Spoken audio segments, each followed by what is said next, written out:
Bonjour à tous. Eh bien, dans le cadre des rencontres de Radio Cyclo, on le fait encore un petit peu en Zoom. Des fois, on est sur le terrain. J'ai le plaisir de recevoir Magali Dréan et vous allez savoir pourquoi j'ai le plaisir de la recevoir. Bonjour Magali.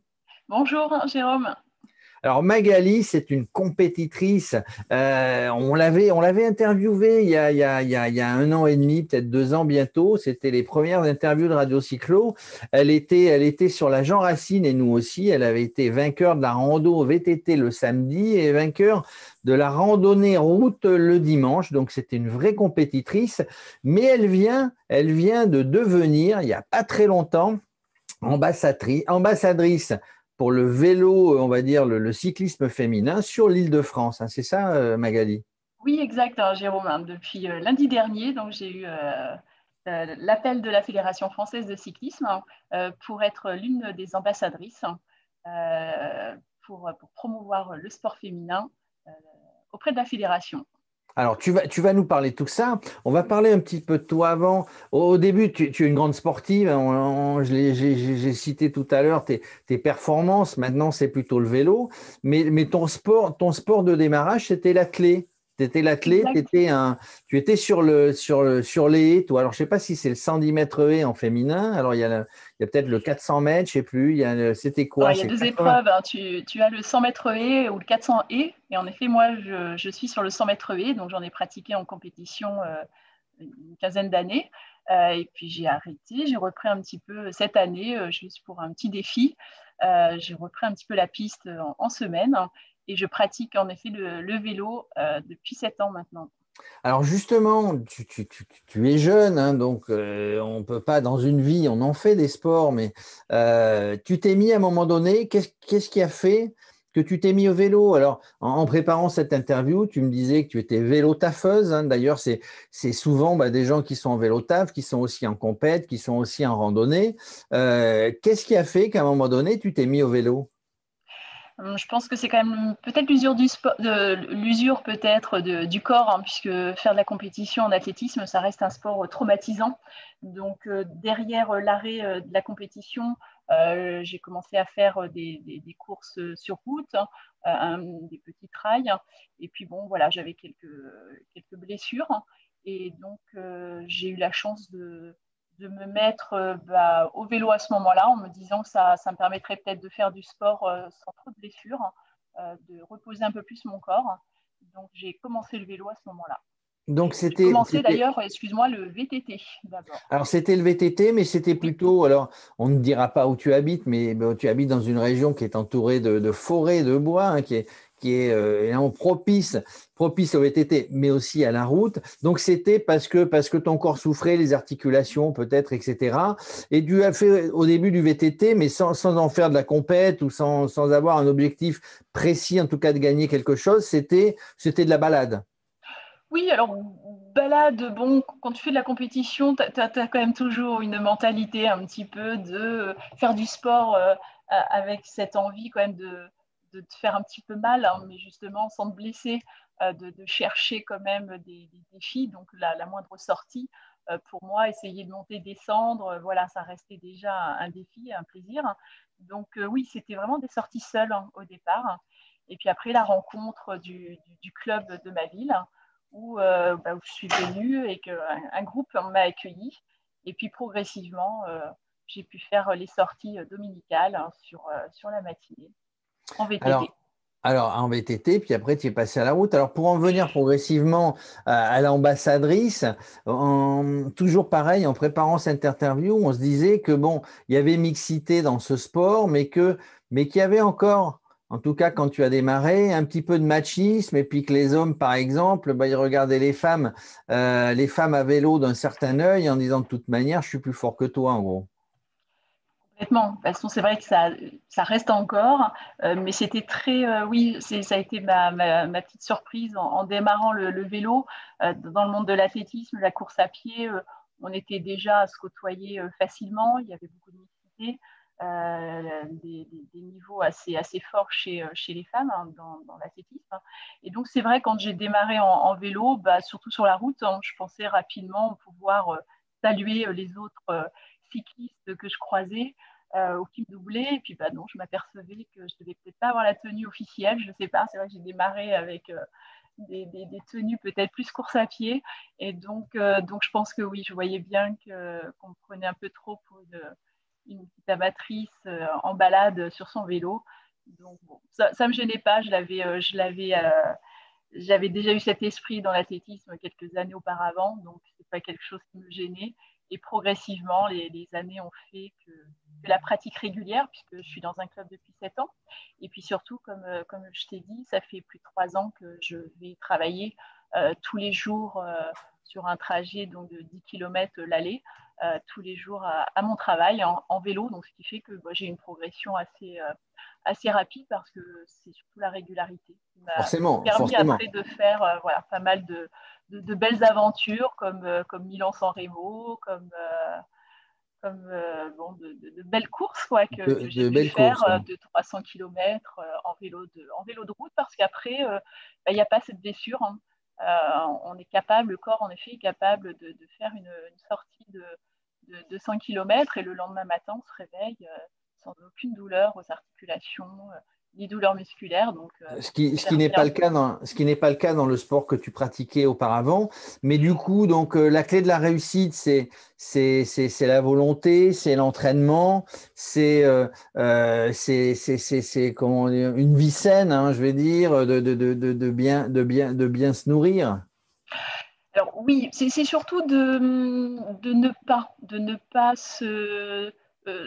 de garder le plaisir déjà de faire du vélo, que ce soit toujours un plaisir. Moi, quand j'allais travailler, on me disait tout le temps, mais tu vas travailler tous les jours, mais quand il pleut, tu fais comment? Non, c'est la joie de pouvoir prendre son vélo tous les jours sans contrainte, à se dire bouchon, pas bouchon, je mettrai tout le temps le même temps, c'est toujours le même chemin, donc je le connais, ça me fait du bien, j'arrive en forme à mon travail, donc c'est ce plaisir-là. Et après, la météo, c'est vraiment secondaire, puisqu'on va s'équiper en fonction de la météo. Donc, il n'y a plus cette contrainte de quel temps il fait, est-ce que je prends mon vélo ou pas. Non, c'est le plaisir de pouvoir tous les jours prendre son vélo pour aller travailler, de pouvoir s'entraîner avec son groupe. Hein. C'est tout ce plaisir-là. Et puis, pas de contrainte. Donc, oui, une vie saine, je n'ai pas de régime alimentaire, mais c'est surtout que pas d'excès, tout simplement. C'est se faire plaisir aussi en mangeant ce que l'on veut, mais jamais d'excès. C'est Alors, quand même la réussite. c'est la réussite à clé. Tu emploies souvent le mot plaisir. Il faut effectivement prendre beaucoup de plaisir. On a de la passion. Le vélo, ben, le vélo féminin. Alors, il y a une photo qui m'a fait rigoler elle est pas indiscrète, hein, sur les réseaux sociaux. Il me semble te voir avec à un pied ben, une chaussure de vélo ou d'athlée. Et puis à l'autre pied, ça doit être du talon de 12 ou du talon de 16, je n'en sais rien. On garde, on garde sa féminité, quoi qu'il arrive, quand on est sur le vélo. Oui, bien sûr, je travaille dans le monde de l'entreprise, hein, donc je suis amenée, même si là c'est la période de télétravail imposé, on est amené de toute façon à rester féminine hein, dans son travail pour les présentations. Et puis c'est important, parce que évidemment que les deux vont très bien ensemble. Hein. Se sentir en effet féminine et pratiquer un sport, c'est largement tous les deux vont bien ensemble. Hein. Donc, bien Alors, entendu, alors, tu quittes quand même les talons aiguilles pour pédaler quand même, hein, quand tu vas en vélo taf pour arriver jusqu'à ton travail. j'essaie de ne pas me tromper, puisqu'il y Ah a ouais, aussi la t'essayes de pas tromper, parce moto. que c'est Alors, pas des très fois, pratique, entre la hein. moto, je fais attention aux chaussures que je prends. Exact, Bon, oui. fais gaffe, hein, il y a Je vérifie chaque chaussure pour chaque activité. pour chaque Et te, fonction. et te voilà bah, dans cette petite histoire qui chemine, bah, te voilà de manière très récente, te voilà ambassadrice. Dis-moi comment ça s'est passé, donc comment tu es arrivée à devenir ambassadrice pour le vélo féminin en Île-de-France pour la Fédération française de cyclisme. Eh bien, c'est justement parce que la Fédération française de cyclisme commençait à faire des événements de plus en plus pour les femmes, pour leur permettre de pratiquer le vélo, peu importe leur niveau. Donc, je suis régulièrement venue à ces événements, donc des événements qui ont lieu au Vélodrome de Saint-Quentin-en-Yvelines, des événements qui ont lieu la dernière fois en septembre à l'anneau de Longchamp, Et c'est là que j'ai fait la rencontre directement des ambassadrices, hein, et notamment celle de l'Île-de-France. Donc, j'ai complètement adhéré au principe, hein. Et puis, moi, ma volonté, ça a toujours été d'apprendre, hein, mais apprendre surtout en permettant derrière de pouvoir transmettre, hein, ce que j'avais appris. Je l'ai tout le temps fait dans le milieu du sport, en athlétisme, en entraînant par la suite. Et en vélo, bah, c'est la même chose, parce que quand j'ai démarré, j'étais bien contente d'avoir des personnes autour de moi pour un peu m'accompagner, parce que c'est jamais évident de se lancer seul. Et quand on se lance dans un groupe, on a toujours peur de ne pas avoir le niveau. Et donc, on est bien content d'être entouré comme ça de personnes qui sacrifient presque des fois leur niveau ou leur rythme, hein, mais pour rester avec nous. Et puis, bah, c'est ça que je trouve bien. Moi, j'ai autant de plaisir à accompagner quelqu'un qui démarre, qui a envie d'essayer le vélo.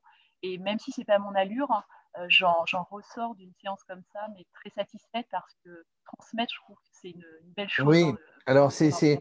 c'est le mot transmettre, tu l'as dit, c'est le mot passion, tu l'as dit, c'est le mot solidarité, c'est le mot partage, hein, c'est ça, c'est ces quatre mots qui sont importants. C'est ça d'être ambassadrice de la Fédé. Complètement. C'est vraiment le but. Bah, c'est ces filles. De toute façon, j'en croise quand je vais rouler. Je vois des filles des fois seules ou à deux, trois ou à un petit groupe avec des garçons. Et c'est de me dire que bah, de temps en temps, ça fait du bien aussi de rouler à plusieurs avec un plus grand nombre. Et puis surtout, bah, de partager parce que je roule avec deux copains et puis hop, on retrouve un autre groupe de trois personnes et on se met donc tous les six ensemble et puis ben, on va discuter, on va faire un petit bout de chemin ensemble. Et puis c'est les échanges qui vont avoir lieu sur le vélo qui sont vraiment agréables, qui donnent envie, chacun ses objectifs et c'est ça que je trouve vraiment magique, hein, dans le sport et puis dans le vélo. Donc bah, c'est un peu ça. Donc là, ambassadrice, c'est vraiment permettre ces rassemblements. Et là, on en a encore plus besoin, le fait de ne pas pouvoir autant se rassembler comme on a envie. Donc, en petit comité comme ça, pouvoir partager, bon, ça fait un bien fou. Alors, Donc, je trouve l'idée vraiment super. c'est vrai que c'est un petit peu compliqué en ce moment, mais ça va revenir. Soyons positifs, soyons réalistes. On est un petit peu coincé en ce moment, mais ça va venir. Alors, juste précision, l'ambassadrice et le vélo féminin au sein de la FFC, c'est aussi bien le vélo de route que le VTT, hein. Tout à fait, ça c'est très important parce que même moi, je m'imaginais plus en effet la pratique, hein, du vélo de route, hein, la piste, du vélodrome, etc. C'est pas du tout le cas. Donc c'est vraiment important que la Fédé souhaite vraiment qu'il y ait des sorties autant VTT que route. Et donc c'est ce qui me plaît encore plus puisque j'aime autant l'un que l'autre, hein. Donc en ce moment, c'est vrai que le temps est propice au VTT. Samedi dernier, la neige a vraiment permis de belles sorties. Et puis, il y en aura encore d'autres. Donc j'ai hâte de commencer. Je pense que les premières sorties auront lieu d'ici un mois à peu près. Donc, la fédération, bah, il suffit de se connecter tout simplement sur le site de la Fédération française de cyclisme. Et puis, le planning, hein, sera mis à disposition des personnes qui pourront s'inscrire. Donc, on communiquera bien les informations sur la durée de la sortie, le nombre de kilomètres et puis surtout le niveau pour vraiment que la personne se sente complètement à son niveau D'accord, qu'il n'y lorsqu'elle ait pas viendra. de. D'accord. Alors, juste, il y a une précision, tu es forcément au courant. Hier ou avant-hier, il y a le statut de véritable coureur professionnel, on ne va pas dire coureuse, mais coureur professionnel qui a été validé, qui est mis en place. Et ça, je pense que c'est, en termes de sport professionnel, c'est une avancée, hein. Donc, pour le cyclisme féminin, on reverra, je crois, le Tour de France féminin en 2022, si tout Et va oui, bien. tout Voilà, à fait. le sport féminin est sur est lancé, hein, il est sur la route et puis avec des ambassadrices. Vous êtes combien d'ambassadrices sur le pays? Alors, on va être 5-6 pour l'Île-de-France, hein, et on va être une bonne dizaine pour le territoire national. Eh ben voilà, donc de Donc, toute toutes les manière. informations, excuse-moi Jérôme, toutes les informations seront sur le site, hein, de toute manière, hein. Il y aura une fiche avec chacune des ambassadrices, hein, pour nous présenter. Donc, tous les éléments seront bien indiqués sur le site prochainement. de la FFC. Bah, écoute, merci Magali d'être venue nous faire partager ta passion, ta joie et puis ta passion pour les sports et pour ce sport. Bah, on te souhaite bonne chance évidemment dans ce rôle d'ambassadrice pour le vélo féminin à la Fédération française de cyclisme. Et évidemment, alors moi tu sais bien, je suis sur Aix-en-Provence, donc on va pas se voir sur un parcours dans les jours qui viennent, mais sur Pas les sûr, fais événements. attention, je me déplace. Fais Oui, oui. attention. Alors, sur des événements, oui, parce qu'on a des beaux paysages ici pour faire du VTT et de la route. Et sur des événements, en tout cas, on va évidemment se croiser toutes les ambassadrices. Tu me diras, tiens, j'irai faire un reportage sur le sud de la France, sur la Provence. Avec On plaisir, ira je te si donnerai les éléments, tu bien me diras entendu. ça. Mhm. Et puis vraiment, nous, voilà, il n'y a pas de sport féminin, il n'y a pas de sport masculin. Il y a le sport en général. Exactement. Deux passionnés, profitez-en, profitez en ce moment d'en faire. C'est un peu compliqué avec le couvre-feu, etc. Mais allez-y, foncez, faites du sport. C'est le meilleur moyen de rester en bonne santé. En tout cas, merci Magali, puis à très bientôt. À très bientôt. Au revoir, Jérôme.